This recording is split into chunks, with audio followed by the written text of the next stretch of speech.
అందరికీ నమస్కారం. ఇవాళ మన స్టూడియోలో ఐకాన్ ఆస్ట్రాలజర్ గట్టుబల్ సురేష్ బాబు గారు ఉన్నారు. గురుగారితో మాట్లాడదాం. గురుగారు నమస్కారం. జయశ్రీమన్నారాయణ. 2025 ఫిబ్రవరి మాసం మిథున రాశి వారి పరిస్థితి ఎలా ఉండబోతుంది గురుగారు? ఎలాంటి రిజల్ట్స్ ఉంటాయి? గ్రహస్థితి ఎలా ఉంది? ఎలాంటి రెమెడీస్ చేసుకోవాలంటారు?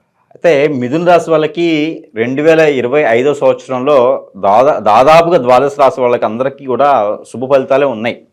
అంటే మిశ్రమ ఫలితాలు శుభ ఫలితాలు ఎక్కువ కనిపిస్తూ ఉన్నాయి, మిక్స్డ్గా ఉన్నాయి. ద్వాదశ రాశులు అందరికీ బాగున్నాయి. అందులోనూ మిథున రాశి అంటే ఏంటంటే మిథున రాశి అనేదే దాంపత్యం, అట్రాక్షను, కలుపుగుడితనం, మాట పట్టింపు వచ్చినా కూడా సర్దుకుపోయే తత్వం, సెన్సిటివ్, అన్ని రకాలు ఉంటారు ఎవరు మనకి మిథున రాశి వాళ్ళు. అందులో అవన్నీ కూడా పరిగణించేసి అవన్నీ కూడా ఇప్పుడు వెసులుబాటు కలుగుతూ ఉంది. గ్రహరీత్య దోషాలన్నీ కూడా తొలగిపోయేదానికి ఉంటుంది. అయితే ఈ ఫిబ్రవరి మాసంలో ఎవరైనా సరే ఈ యొక్క మిథున రాశిలో జన్మించేటువంటి నక్షత్రాలు ఎవరైతే ఉన్నారో వాళ్ళకి ఖచ్చితంగా కుజు దోషం ఏర్పడేటువంటి అవకాశం కనిపిస్తుంది. ఎందుకంటే కుజుడు సొంత ఇంట్లో ఉన్నాడు. ఆ కుజుడి నుంచి వచ్చేటువంటి దోషం దాని దగ్గర శని భగవానుడికి బలంగా ఉన్నాడు కాబట్టి కుజు దోషం కింద పరిగణించి ఎవరైనా ఉంటారో వాళ్ళు కుజు దోషుడు కాదు. సొంత ఇంట్లో కుజుడు ఉన్నప్పటికీ కుజు దోషం కింద రాదు. శని భగవానుడు బలంగా ఉన్నాడు. అలానే గురువు కూడా 12 ఇంట్లో ఉన్నప్పటికీ కూడా బుధ భగవానుడిది రవి భగవానుడి యొక్క శుభదృష్టి ఉన్నది కాబట్టి కుజు దోషం కింద పరిగణించదు. కావున ఏ రోజైనా ప్రసవించడానికి బాగుంటుంది కాబట్టి ఆ ప్రసవించేటువంటి ఆడవాళ్ళని, ప్రసవం చేసేటువంటి డాక్టర్లని ఇబ్బంది పెట్టొద్దు. ఏ డేట్ అయినా, ఏ నక్షత్రం అయినా, అమావాస్య రోజైనా డెలివరీస్ ఏమైనా ఉంటే ప్రశాంతంగా చేసుకోండి. ఫిబ్రవరి మాసంలో ఏ డెలివరీ అయినా ఏ టైంలో చేసుకున్నా కూడా బాగుంటుంది. గ్రహాలన్నీ అనుకూలంగా ఉన్నాయి కాబట్టి ఏవటి టైం కానీ రాహుకాలం ఉంది, దుర్ముహూర్తం ఉంది, గుళిక కాలం ఉంది అని చెప్పేసి అని డెలివరీలు ఆపొద్దు. దానివల్ల ప్రాణ ప్రమాదం ఉండేటువంటి అవకాశాలు ఉన్నాయి ఫిబ్రవరి మాసంలో. ఇది ద్వాదశ రాశుల వారి అందరికీ హెచ్చరిక. ఇది వార్నింగ్ అనుకోవచ్చు. హెచ్చరిక అంటే గురుగారు, ఈ రాశి వారికి ఏదన్నా యోగాలు ఏమన్నా ప్రత్యేకంగా లభిస్తున్నాయి ఈ మాసం? ఖచ్చితంగా ఈ యొక్క మిథున రాశి వాళ్ళకి యోగాలు అనేది ఉన్నది. రాజ్యలక్ష్మి యోగం అని చెప్పేసి ఒకటి ఉన్నది. ఈ రాజ్యలక్ష్మి యోగం అంటే మనకి రాజ్యలక్ష్మి అంటే ఎవరు అని ఫోన్ చేస్తారేమో, మళ్ళీ ఫోన్ కానీ మనకి కామెంట్స్లో పెట్టచ్చు. రాజ్యలక్ష్మి ఎవరండి, అది యోగం అన్నారు కదా అని చెప్పి. రాజ్యలక్ష్మి యోగం అంటే రాజ్యాలని పాలించేటువంటి అదృష్టం, అలానే రాజ్యాలు పాలించేటువంటి ఆస్తులు ఏదన్నా ఎప్పుడూ ఎక్కడో ఏదో దాచిపెట్టినటువంటి ఆస్తులు వచ్చేటువంటి అదృష్టం. రాజ్యలక్ష్మి యోగం అంటే ఇంకొకటి ఉంది, దేంట్లో అయినా జయించేటువంటి తత్వం. ఏదైనా ఆస్తి తగదలు కావచ్చు, శత్రు భయం, శత్రుపీడ ఇలాంటివి ఏమైనా ఉన్నా కూడా దాంట్లో జయించేటువంటిది రాజ్యలక్ష్మి యోగం. మీరు చెప్పినట్టు ఈ యోగం వల్ల కొన్ని కోర్టు వ్యవహారాలు ఏమైనా ఉన్నా, భూ కబ్జాలకు గురైన వారు ఉన్నా వాళ్ళకు కొంచెం ఉపశమనం లభించే అవకాశం కనిపిస్తుందా? గ్యారంటీగా కోర్టులో ఏదన్నా ఫైనాన్స్ సంబంధించిన కేసులు ఏమైనా ఉంటే అవి అన్నీ కూడా తీరేదానికి ఎక్కువ ఆస్కారం ఉంది.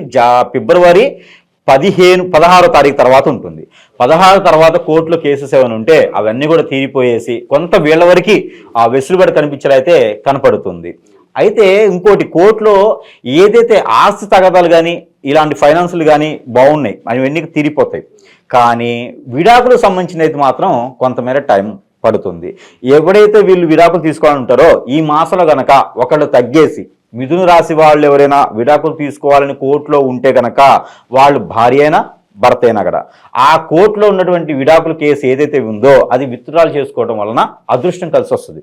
ఎవరైనా కేసుని విడాకులు తీసుకుని వేరే సంబంధానికో లేదా అలా ఉండిపోతేనో కలిసి వస్తుంది అనుకుంటారు. కానీ ఈ ఫిబ్రవరి మాసంలో విత్డ్రా చేసుకుంటే కూడా కలిసి వస్తుంది.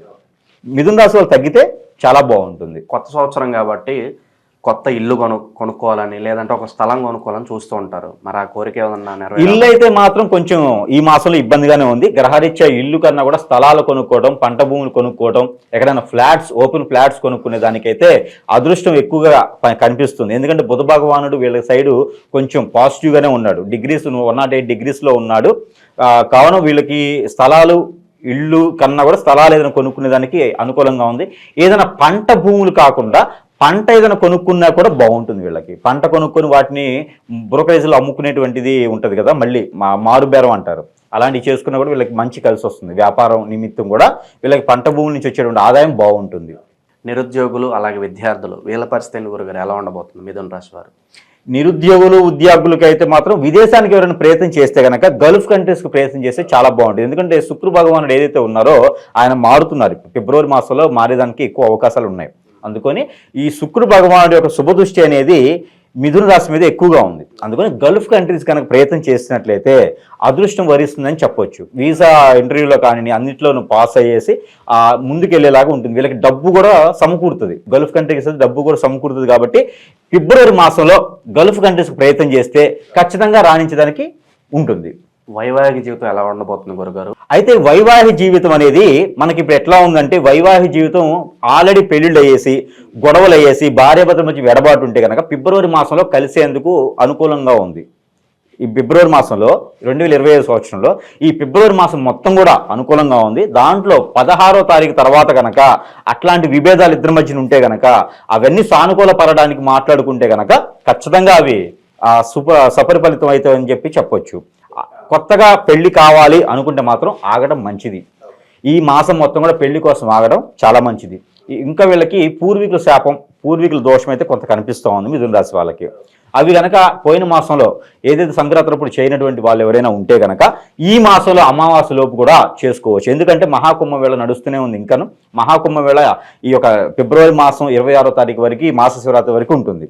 ఈ లోపు కాకపోయినా అమావాస్య రోజుకైనా సరే ఆ పెద్దలకు చేయాల్సినటువంటి చెడు కార్యక్రమాలు ఏవైతే ఉన్నాయో ఆ క్రియలన్నీ కూడా పూర్తి చేసుకున్నట్లయితే కనుక ఆ పెద్దల నుంచి వచ్చేటువంటి రుమ్మతులు ఏవైతే ఉన్నాయో అవన్నీ తొలగిపోయేసి అదృష్టం ఉండేలాగా ఉంటుంది. కాబట్టి ఆ మేర ప్రయత్నం చేసుకుంటే ఈ ఫిబ్రవరి మాసంలో కొత్తగా వ్యాపారాలు మొదలుపెట్టుకోవాలనుకున్నా, విద్యార్థులైనా అలానే విదేశాలకు వెళ్ళాలనుకున్నా, ఆరోగ్య సమస్యలున్నా, కోర్టు వ్యవహారాలున్నా, ఇంకేదైనా ముందడుగు వేయాలనుకుంటే కనుక వాళ్ళ దశ అంతర్దశలు అనుకూలంగా ఉంటే కనుక మనం చెప్పేటువంటి ప్రెడిక్షన్స్ మిథున రాశి వాళ్ళందరికీ వర్తిస్తాయని కాదు.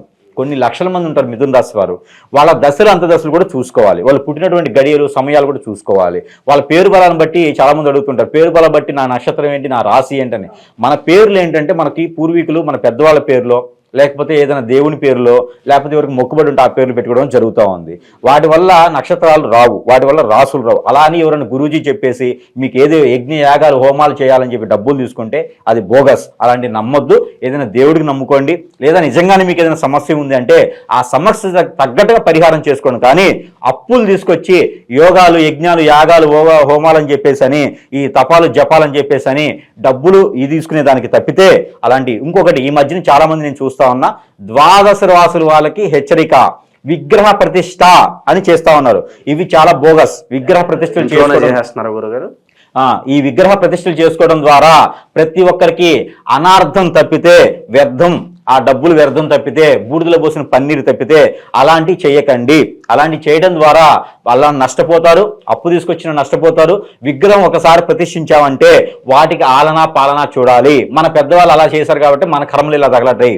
కావున మీరు కూడా ఆ తప్పులు చేసి రానున్నటువంటి జన్మలకి రానున్నటువంటి తరాలకి అలాంటి పాపాలు మూట కట్టకుండా మీరు కష్టపడి సంపాదించినటువంటి రూపాయిని మూట కట్టుకొని మన జనరేషన్ తర్వాత జనరేషన్కి ఇవ్వండి తప్పితే ఉచితంగా రావాలి, ఒకరిని మోసం చేయాలి అని చేయకుండా, నా పక్కన ఉన్న వాడిని కూడా నమ్మకుండా మీకు మీరుగా కష్టపడి సంపాదించుకుంటే ద్వాదశ రాసుల వారు అందరికి కూడా 2025 సంవత్సరంలో రాణించేందుకు అనుకూలంగా ఉంది. కాబట్టి ఖచ్చితంగా మనకి జెన్యూన్గా ఉండి ముందుకు సాగండి, అన్ని రకాలు బాగుంటుంది. ప్రతి మాసంలో ఇచ్చినట్టుగానే మనం ఈ మాసంలో కూడా నెంబర్ ఇవ్వడం, అలానే వీళ్ళకి పరిహారాలు కూడా చెప్పేదానికి ఉంటుంది. కాబట్టి ఖచ్చితంగా ఈ యొక్క మిథున రాశి వాళ్ళు మనకి ఏదైతే కుంభమేళ ఉందో ఈ కుంభమేళలో ఒకటే కాకుండా కుంభమేళలో కుదిరినా కుదరకపోయినా అమావాస్య లోపు కనుక మీరు ఎక్కడైనా మీకు సమీప దూరంలో ఉన్నటువంటిది నది, సముద్రం, ఏరు, సెలయేరు, కాలువ, కోనేరు, ఇలా బ్రహ్మగుండాలు ఏవైనా ఉంటాయో మీకు సమీప దూరంలో ఏది ఉంటే కనుక అక్కడ స్నానం ఆచరించడం చాలా మంచిది. ఆ స్నానం ఆచరించేటప్పుడు ఇది పరిహారం చెప్తా ఉన్నా. స్నానం ఆచరించేటప్పుడు 1.5 కిలో బెల్లము, 1 కిలో గోధుమలు, 1 కిలో సజ్జలు ఏవైతే ఉన్నాయో ఇవన్నీ తీసుకెళ్లేసి ఇవన్నీ నెత్తి మీద పెట్టుకొని తీసుకుని వెళ్ళాలి. సారిలాగా నెత్తి మీద పెట్టుకుని తీసుకెళ్లేసి ఆ ఒక నదికి కావచ్చు, ఆ కాలువకి కావచ్చు, మీరు స్నానం ఆచరించే నీటిలో కనుక ఇవి వదిలినట్లయితే కనుక కవర్ వదలకూడదు. అలానే ఇలా కవర్ తీసి దాంట్లో పోసేయాలన్నమాట. ఎవరి పేర్లు అయితే మీ పూర్వీకులు ఉన్నాయో అవన్నీ చదివేసి గ్రహరీత్యా దోషాలు ఏవైతే ఉన్నాయో, మీ ఇంట్లో రుమ్మతులు ఏవైతే ఉన్నాయో, వాస్తు ప్రకారంగా జాబు రావాలనుకున్నా, పెళ్లి కావాలనుకున్నా కూడా ఇవన్నీ కూడా చదువుకొని మిథున రాశి వాళ్ళు ఖచ్చితంగా చేయాలి. ఇవన్నీ కూడా చదువుకొని ఆ నీటిలో వదిలినట్టయితే కనుక రానున్నటువంటి మీరు చేసిన రోజు నుంచి రానున్నటువంటి 90 రోజుల్లో ఖచ్చితంగా మీరు కోరినటువంటి కోరిక తీరుతుంది. అది 100% అవుతుంది. కాబట్టి ఈ మేర రెమెడీ మీరు చేస్తే సరిపోతుంది. ఎవరికైనా కోరిక తీరలేదు అంటే అది మీరు ఖచ్చితంగా చేయలేదని అర్థం. ఇంకా అంతమించి గురూజీది అయితే ఏం లేదు. అయితే దాంతో పాటుగా మీరు ఏదైనా హనుమాన్ మందిరంలో కనుక హనుమాన్ మందిరంలో ఏదైనా ఆకు పూజ ఒక వారం చేయించుకున్నట్లయితే మీకు మంచి జరుగుతూ ఉంది. ఇంకా ఎవరైనా క్రీస్తువులు కానీ ముస్లిమ్స్ కానీ ఈ రాశి వాళ్ళు ఎవరైనా ఉన్నట్లయితే కనుక వాళ్ళు గ్రీన్ కలర్ వస్త్రాలు ఏవైతే ఉన్నాయో వాళ్ళు ఎవరికైనా దానం చేస్తే మరీ మంచిది. అలానే వైట్ క్యాండిల్స్ ఏవైతే ఉన్నాయో వాటిని వెలిగించడం ద్వారా ఇంట్లో ప్రతిరోజు సాయం సంధి వేళ ఒక 2 క్యాండిల్స్ వైట్ కలర్ వెలిగించడం ద్వారా వాళ్ళకున్నటువంటి రుమ్మతులు ఏవైతే ఉన్నాయో అవన్నీ కూడా తొలగిపోయేదానికి ఒక మిథున రాశి వాళ్ళ అదృష్టం బాగుంటుంది. కాబట్టి ఈ మేర ప్రయత్నం చేయండి. ఇంకా ప్రతి వాళ్ళు కూడా కుల మతానికి సంబంధం లేకుండా ప్రతి ఒక్కరు కూడా చిన్నలు పెద్దలు అందరూ కూడా చదువుకోదగినటువంటి గ్రహరీత్యా దోషాలంటే తొలగిపోయేదానికి నెంబర్ ఉంటుంది. కాబట్టి ఆ నెంబర్ కూడా మిథున రాశి వాళ్ళకి ఇస్తాను. మిథున రాశి వాళ్ళకి గొప్ప అదృష్టం, ఇన్ని రకాల రెమెడీస్ ఇస్తున్నాను. అయితే మిథున రాశి వాళ్ళకి ఇవ్వాల్సిన నెంబర్ ఏంటంటే 52319227 52319227. ఇది ఫ్యాన్సీ నెంబర్ అయితే కాదు, ఇది మీరు ప్రతిరోజు కూడా పఠించుకోవాల్సినటువంటి నెంబరు. ప్రతిరోజు పఠించడం వల్ల మతాలకు సంబంధం లేని నెంబర్ ఇది, ఎవరైనా పఠించవచ్చు. ఖచ్చితంగా అదృష్టం మీ ఇంటిల్లి పాది ఉంటుంది. కాబట్టి అన్ని చెడు దోషాలు కూడా పోతాయి ఇంట్లో చదువుకుంటే. ఒక గ్లాస్ వాటర్ చేతిలో పెట్టుకొని ఈ నెంబర్ని మీరు ఎన్నిసార్లు చదవాలి? 155 సార్లు కనుక ఈ నెంబర్ని చదివితే ఆ చంద్రుడి నుంచి వచ్చే దోషం కానీ బుధుడి నుంచి వచ్చే దోషం కానీ ప్రతి దోషం కూడా మీకు తొలగిపోయేదానికి అదృష్టం ఉంటుంది. మీ అమ్మగారు ఆరోగ్యం కానీ పెద్దవాళ్ళ ఆరోగ్యాలు కూడా చాలా బాగుంటాయి. ఒక గ్లాస్ వాటర్ కానీ ఒక జ్యూస్ కానీ ఒక ఫ్రూట్ కానీ చేతిలో పెట్టుకొని ఈ నెంబర్ని పఠించేసి 155 సార్లు ఈ నెంబర్ని పఠించి ఇంటిలో పాటు చల్లుకోవాలి. ఇంటిలో పాటు చల్లుకుంటే మీరు కూడా తాగొచ్చు. చదువుకోవడం ద్వారా జ్యూసెస్ ఇంట్లో చల్లితే చీమలు వస్తాయి, నీళ్లు మాత్రమే చల్లండి. మళ్ళీ గురువు గారు చెప్పారు కానీ జ్యూస్ చల్లకండి, నీళ్లు ఇంట్లో చల్లుకోవాలి, జ్యూస్ మీరు తాగాలి. తాగడం ద్వారా మీ లోపల ఉన్నటువంటి రుమ్మతులన్నీ కూడా తొలగిపోయేదానికి అదృష్టం ఉంటుంది. కాబట్టి ఈ మేర రెమెడీస్ అని ప్రయత్నం చేయండి, అదృష్టవంతులు అవ్వండి. జై శ్రీమన్నారాయణ.